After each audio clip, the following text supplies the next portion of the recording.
The Legend of Korra was a great show. In theory. Hi. It's been more than a year since part 1 of this review, and for that, I'm sorry.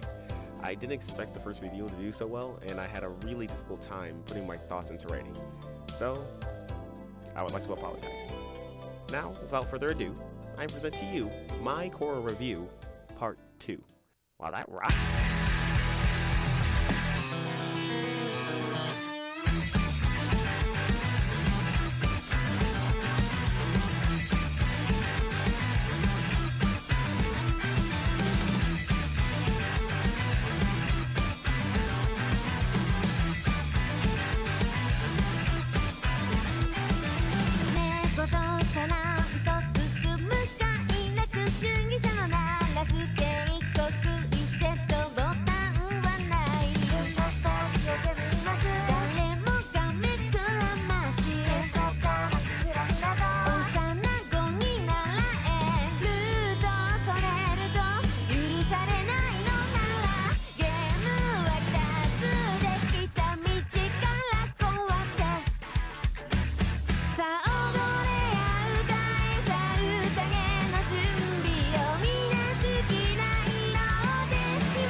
Making a sequel to a critically acclaimed piece of work is a difficult and grueling task.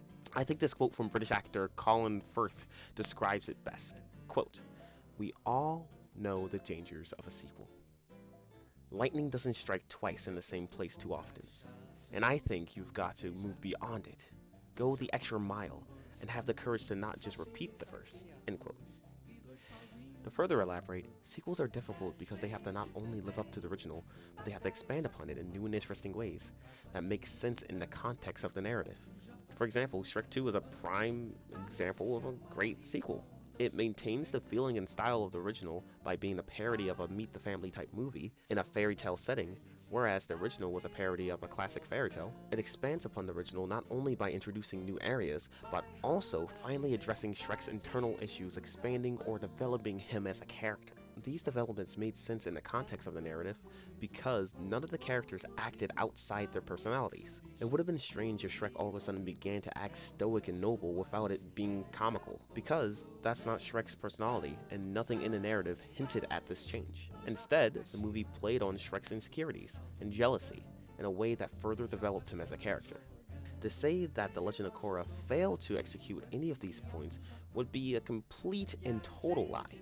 The Legend of Korra expands the overall Avatar universe with locations, lore, and technology. In addition, it maintains continuity with the post-war aesthetic, drawing similarities to the real world after war times.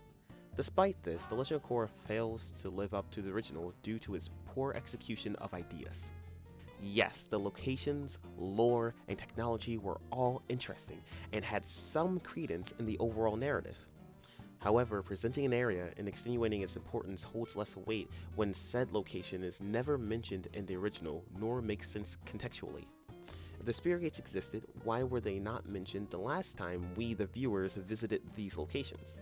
If Rava and Batu are directly tied to the Avatar, why has no other Avatar mentioned them at all? If the White Lotus maintains peace in times between avatars, why are they so incompetent? Etc, etc, etc. These raw concepts presented in The Legend of Korra are interesting. They are very, very interesting, but are fumbled purely by poor writing, due to an overall lack of understanding. Because Brian and Michael are not writers.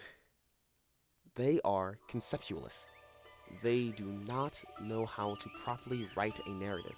Therefore, the best episodes in The Legend of Korra were not written by Brian nor by Michael, but by Tim Hendrick and or by Katie Matilla. You know, Katie, the writer of this, and the lead writer of this.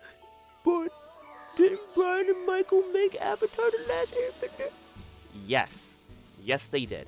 However, they did not write the episodes, nor did they direct it. They were conceptualists. They're the people who provide the raw ideas. The bulk of the writing was handled by or overseen by Aaron Yeahas, and the directing was handled by a multitude of other people.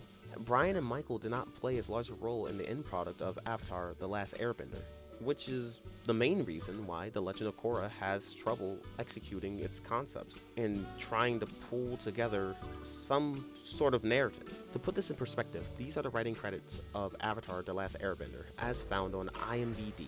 And if you look at it, that's a large amount of people. And these are the credits for The Legend of Korra. It's not surprising that the narrative suffered in the way that it did with less than half of the original staff. Objection! The show had a smaller budget, so that's why it suffered. Okay, I'm not sure about the specifics, however, most of the time if a show is getting a sequel, it typically gets a larger budget so then it can do bigger and better things because the ratings would be so high. And if that is the case, The Legend of Korra had a larger budget than Avatar: The Last Airbender. The telltale sign for me is the quality of animation in the first 3 seasons. Animation is very, very, very expensive.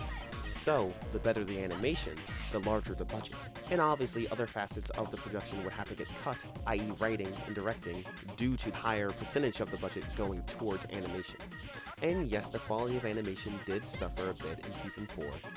This was due to the show receiving a budget cut. However, this budget cut was due to the poor ratings of the prior seasons. To clarify, animation is expensive, which prompted a smaller staff, which resulted in a lackluster product, which then led to a budget cut. It was not the fault of the budget cut resulting in a lackluster product. The lackluster product resulted in the budget cut. So this idea of Korra having a smaller budget is, in my opinion, completely null and void. There's no evidence supporting this claim other than Korra receiving a budget cut for the 4th season.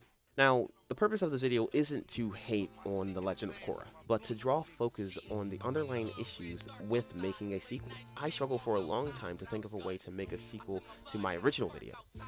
I knew that if I were to make a sequel, I would have to maintain the same feeling of the original, however, be different enough to justify having a part 2 to begin with. Making sequels is hard.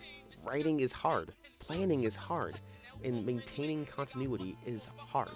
So I would like to commend Brian and Michael for attempting to create a product that would live up to Avatar: The Last Airbender. With that being said, The Legend of Korra had too many issues for it to do that for me, and evidently it failed to be a good sequel narratively. My closing thoughts on this, and this is all unscripted from this point forward, are that I'm the reason that he walk like that, got talk like that. The spark on me, I'ma spark right back. Run up on him with a 40, if he off like that. We the boys in the hood, making noise in the hood. Niggas wanna play around, bring them toys in the hood. And he already straight around, leave a boy in the hood with his bangs on the ground. And his boys full with blood, like bang, bang, bang. The boys ain't no good, that's what everybody say. Them boys misunderstood, respect us, or respect